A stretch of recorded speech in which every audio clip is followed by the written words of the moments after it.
have a lot of good stuff to share. And then a good chunk of today's workshop will be actually hands-on and participatory. I did bring my crayons, and no, I'm not kidding. If you're looking for the session where you get to hang in the back and drink coffee and not have to do anything, you are in the wrong place. You can catch some Z's at the agricultural panel next door. My name's Eric Eckl. I'll be your moderator, and I'm joined here today. I'm going to just kind of run this way down the thing. That's Danielle Brigida, is how you say it. Brigida on the left.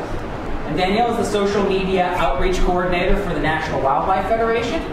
She supports constituent outreach, which is code for communications for today's purposes, by investigating online tools and social networking sites to discover how to best use them to educate, engage, and mobilize people.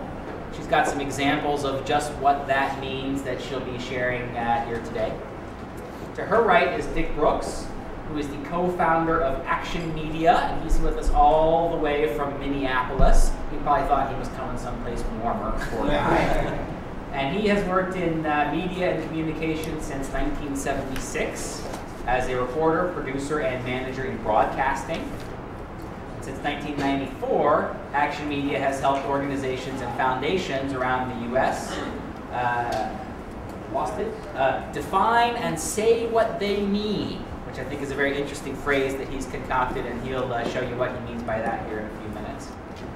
On my right is Travis Loop, who has a diverse background in strategic communications and media relations, event planning, and multimedia.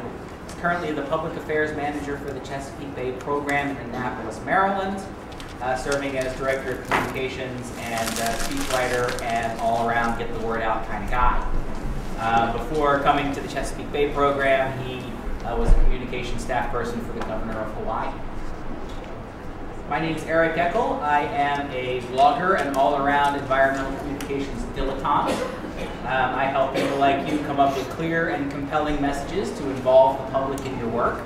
My clients include organizations like the National Park Service, the Maryland Department of Natural Resources, the Ogeechee Riverkeeper, and all sorts of other disreputable characters like that. I'm going to kind of jump into the swing of things with the photograph that I took. This is Earth Day 1995. And the speakers that you see there are Bill Clinton and Al Gore. And I was fortunate enough to have a front row seat for that because I was an intern at the White House Environmental Office at the time.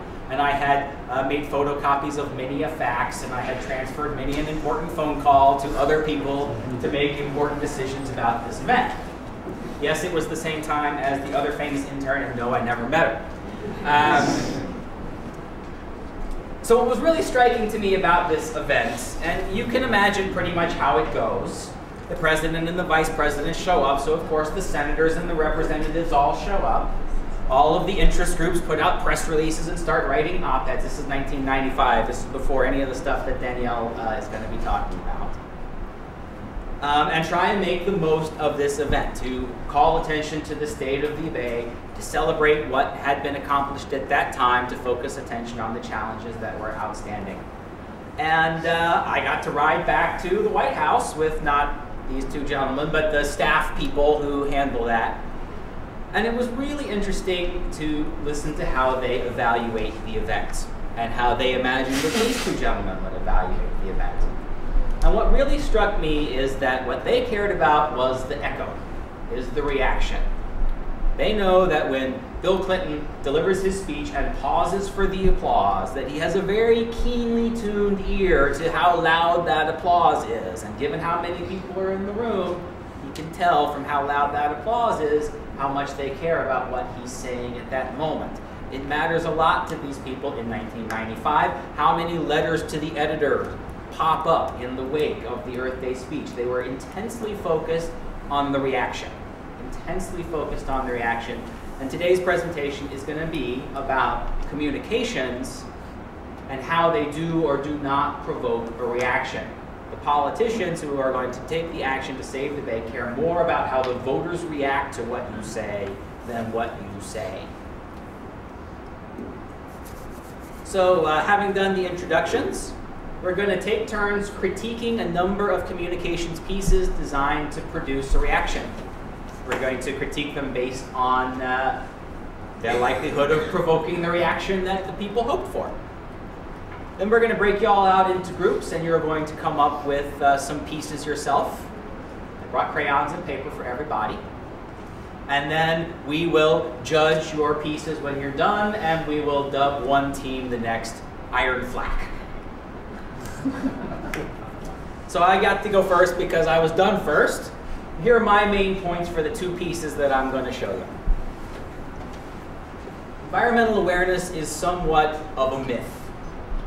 The mistake that runs through a lot of the bad materials that cross my desk is the belief that if we just raise some awareness, if only they knew that the storm drain went to the creek and went to the bay, they would then act like angels with regards to everything that goes into that storm drain. They don't. Good communications, if you're looking for a reaction, if you're looking to provoke a reaction, you got to tell people what that is. They want to hear it from you. What am I supposed to do?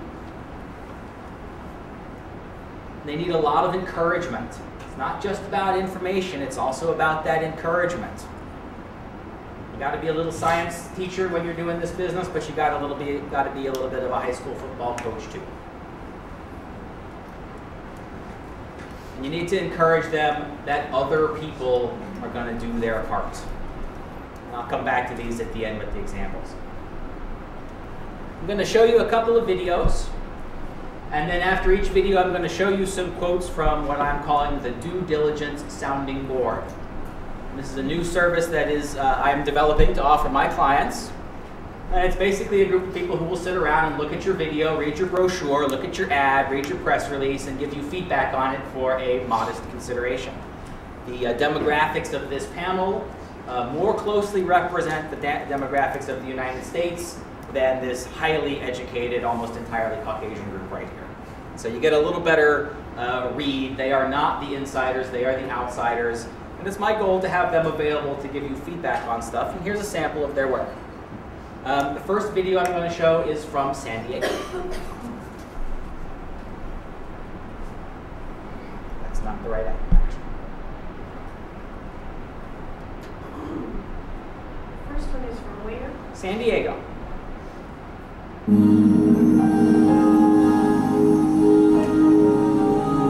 With so many beautiful tomorrows, why must we ruin today? Water pollution begins at home, but it doesn't stay there. It reaches our beaches and bays and threatens our very future. Clean water means quality of life for all San Diegans. Think of tomorrow, today. Think blue. Now, by most measures, that ought to be a slam dunk. All the market research that I digest concludes again and again and again that emphasizing health, emphasizing family, emphasizing future generations is the way to go. It is the sweet spot. And these folks went there and they worked it shamelessly. So I put it to the due diligence panel. And here is a sample of the feedback that came in.